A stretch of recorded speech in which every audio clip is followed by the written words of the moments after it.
अगर गौरव गौतम जी के इतने अच्छे संपर्क भाजपा के अंदर है तो उन्होंने हाईकमान और सेंटर और विधानसभा में ऊपर के नेताओं से जाकर क्यों नहीं बताया कि पलवल शहर का भट्टा बैठा पड़ा है, पलवल शहर के अंदर चारों तरफ कमीशनखोरी, बेईमानी और भ्रष्टाचार है। उसके डॉक्यूमेंट्स हमारे पास थे। टैंकर घोटाले से लेकर कई घोटाले हुए जो मैंने खुद ने एक्सपोज किए थे।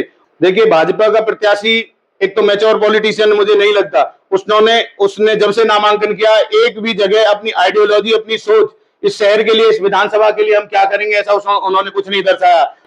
नमस्कार, मैं हूं दिनेश कुमार। आप देख रहे हैं पलवल चौपाल। पलवल चौपाल की चुनावी चर्चा में आज हमारे साथ हैं कांग्रेस के वरिष्ठ नेता और पूर्व पार्षद यशपाल मावई, जो भाजपा में भी रहे हैं, अब कांग्रेस में हैं। पिछली बार भाजपा में गए तो कहा कि कृष्णपाल गुर्जर को मोदी के नाम पर चुनाव जितवाने के लिए गए, अब कांग्रेस में आ गए हैं। कहने हैं कि हरियाणा के विकास के लिए करण सिंह दलाल को चुनाव जितवाने के लिए आए। स्वागत करते हैं आपका। जी, बहुत बहुत धन्यवाद दिनेश जी। आपके बारे में कहा जाता है पार्टियां बहुत बदलते हैं, आप क्या कहोगे इस बारे में? देखो, दल बदलना स्वाभिमान से, लोगों के कामों से ऊपर नहीं होता। अगर हमें कोई नाराजगी है, हमारे अंदर भाव है, इमोशन है, तो नाराजगी भी जायज है। हम लोगों के लिए जीते हैं, लोगों के लिए काम करते हैं, और अगर किसी काम में हमारे कहने से हमारा नेता नहीं मानता तो नाराजगी भी हो जाती है। लेकिन ये दल बदलना महज जो इस बार था वो सिर्फ इसलिए था कि 370 हटने के बाद मैं नरेंद्र मोदी से प्रभावित था, लोकसभा में कृष्णपाल जी का साथ दिया, उसे वोट दी। लेकिन मैं ये मानता हूं कि विधानसभा के अंदर मैं पहले भी कांग्रेस के साथ था। चौधरी करण सिंह दलाल और भूपेंद्र सिंह हुड्डा ही एक अच्छा शासन दे सकते हैं, इसलिए मैं दल बदल कांग्रेस में हूं और कांग्रेस में आगे भी रहूंगा। वहां जीत दिलाकर आए, यहाँ भी जीत मिलेगी 100%। मैं लोकसभा में चौधरी कृष्णपाल जी का साथ दिया, मैंने बहुत सारे गांवों में सभाएं की, डोर टू डोर भी किया। आज भी उतनी ही ताकत के साथ, जितनी मेहनत मैं करता हूं, चौधरी करण सिंह दलाल जी के साथ लगा हुआ हूं। गांव गांव में मेहनत कर रहा हूं। 100% कृष्णपाल को भी जिता के लाए थे, अब करण सिंह दलाल को जिता कर लाएंगे। किस तरह का माहौल है जो आप लोगों के बीच जाते हैं? लोग क्या चाहते हैं? लोग सत्ता से दुखी हैं, भाजपा की नाकाम सरकार जिसने स्वाभिमान भी, हम लोगों का गुरूर भी गिरा दिया है। अगर देखा जाए तो जब हम अफसरशाही यहाँ हावी रही, पूरे 10 साल में भाजपा में रहा हूं, जब हम अधिकारियों के सामने खड़े होते हैं, अधिकारी कहना मानते नहीं है, काम करते नहीं है, रिश्वत मांगते हैं। और ये मानिए कि मेरे जैसे समाज के छोटे मोटे ऐसे नागरिक हैं जो लोग जिन्हें चुन के भेजते हैं, उनकी भी अधिकारी सुनते नहीं है। तो अफसरशाही हावी है, नाकाम और लाचार सरकार है, कमजोर सरकार है। आज जरूरत है एक दबंग नेतृत्व की, जो इन लोगों के लिए काम कर सके और लोग अधिकारियों के सामने आंख से आंख मिलाकर अपना हक मांग सके। ये कांग्रेस सरकार में संभव है, ये चौधरी करण सिंह दलाल के नेतृत्व में संभव है। भाजपा के प्रत्याशी हैं गौरव गौतम, वो हिंदू मुस्लिम के नाम पर मेवात की चर्चा करते हैं, बार बार उन वीडियो वायरल करके कहते हैं कि करण सिंह दलाल के भाषण सुनिए, ये हिंदुओं के साथ नहीं है। आपने भी सुने भाषण, क्या है? देखिए, भाजपा का प्रत्याशी एक तो मैच्योर पॉलिटिशियन मुझे नहीं लगता। उसने जब से नामांकन किया एक भी जगह अपनी आइडियोलॉजी, अपनी सोच, इस शहर के लिए, इस विधानसभा के लिए हम क्या करेंगे, ऐसा उन्होंने कुछ नहीं दर्शाया। वो सिर्फ चौधरी करण सिंह दलाल की बुराई करने में, उनके बारे में बदतमीजी के शब्द बोलने में वो चाहते हैं। इस तरीके से चुनाव नहीं जीता जाता। लोग पढ़े लिखे हैं, शिक्षित हैं। हिंदू मुस्लिम करने से चुनाव नहीं जीता जाएगा। वो वीडियो वास्तव में एडिट की गई है।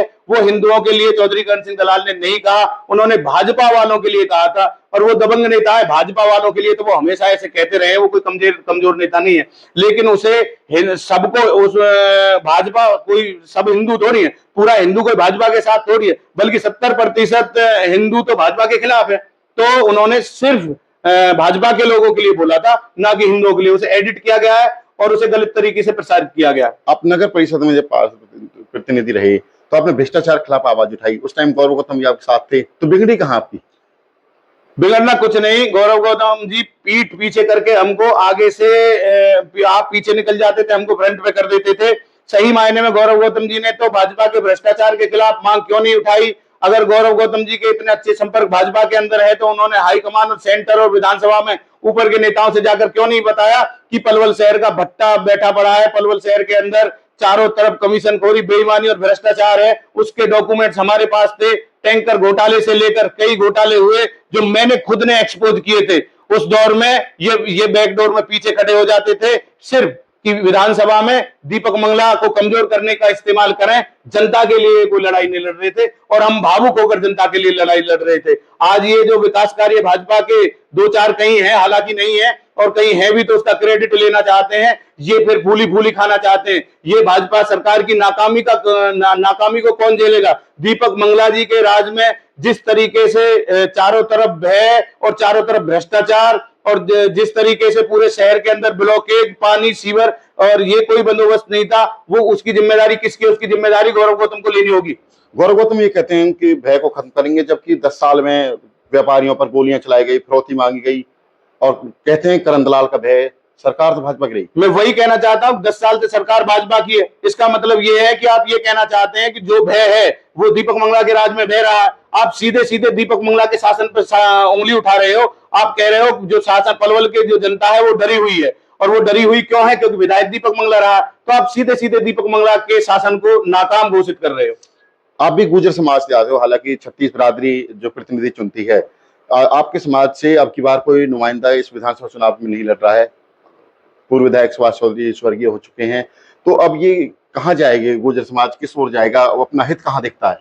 देखिए, हम जब अपने प्रतिनिधि चुनते हैं, जब भी कोई काम होता है, कोई पंचायत होती है, उसके लिए हम प्रतिनिधि चुनते हैं, हम पंच चुनते हैं, पंचायत चुनते हैं। लोगों ने वर्तमान प्रतिनिधियों को चुना है। बैसलात के एक एक गांव का सरपंच, एक एक ब्लॉक मेंबर और एक एक चेयरमैन भारतीय जनता पार्टी को छोड़कर कांग्रेस में आ चुका है और सत्ता परिवर्तन की लहर में शामिल है। वो लोग लोगों के लिए काम करते हैं। जहां भाजपा के प्रत्याशी कहते हैं कि इन सरपंचों पर, पार्षदों पर क्या वोटों की पोट बंधी है, इन्होंने कोई ठेका ले रखा, मैं बताना चाहता हूं, ये लोग चुनकर जीते हैं, लोगों ने वोट दिए। लोगों ने वोट दिया क्योंकि लोग इन्हें लाड प्यार करते हैं। इनके पास वोट है, लोगों का प्यार है, क्योंकि यही वो लोग हैं। जब लोगों को इनकी जरूरत पड़ेगी, ये प्रतिनिधि सामने खड़े होकर उन लोगों के काम करेंगे। हमें लोगों का लाड प्यार मिला है और हम लोग वर्तमान में कांग्रेस के साथ हैं और 100% हमने तय कर लिया, पूरी गुर्जर समाज 36 बिरादरी ने, कि बैसलात भी एक तरफा कांग्रेस प्रत्याशी चौधरी करण सिंह दलाल को जिताने जा रही है। क्या सरकार आ रही है कांग्रेस की, इस वजह से साथ दे रहे हैं? विकास हो, इलाके का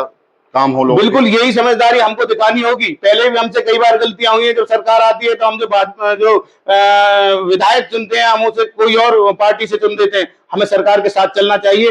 बैसलात ने भी यही सोच रखा है, हमें अपने गांव का विकास कराना है, बैसलात का विकास कराना है, और उसके लिए कांग्रेस की सरकार आ रही है। चौधरी करण सिंह दलाल जी को ही चुनना चाहिए, यही मेरा निवेदन है। जो साथी और भटक गए उनसे भी निवेदन है, सरकार का साथ दें, हमारे नेताजी मंत्री बनेंगे और बैसलात का विकास होगा।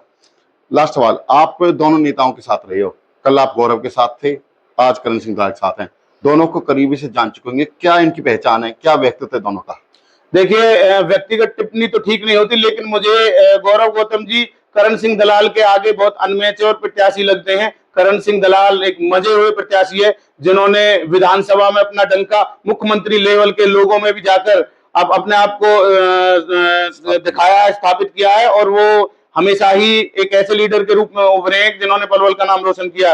बात रही गौरव गौतम जी की, गौरव गौतम जी को मेरा भी एक संदेश है, आप मेरा भी निवेदन मान लीजिएगा। इस विधानसभा के लिए अपनी आइडियोलॉजी बताएं, आप क्या करेंगे ये बताएं कि आने वाले वक्त में आप कैसे मेरी सरकार आई तो क्या करेंगे। आप सिर्फ करण दलाल के बारे में बुरा ना बोलें, ये मेरा आप सभी से निवेदन है। यही मैं कहना चाह रहा था। हमसे बात करने के लिए धन्यवाद। Thank you. ये थे हमारे साथ यशपाल मावई, जो पूर्व पार्षद रहे हैं और साथ ही कांग्रेस के अभिनेता हैं। इनका कहना है कि गौरव गौतम के पास कोई आइडियोलॉजी नहीं है, सिर्फ हिंदू मुसलमान के नाम पर लोगों को भ्रमित कर रहे हैं, धर्म के नाम पर वोट मांगना गलत है।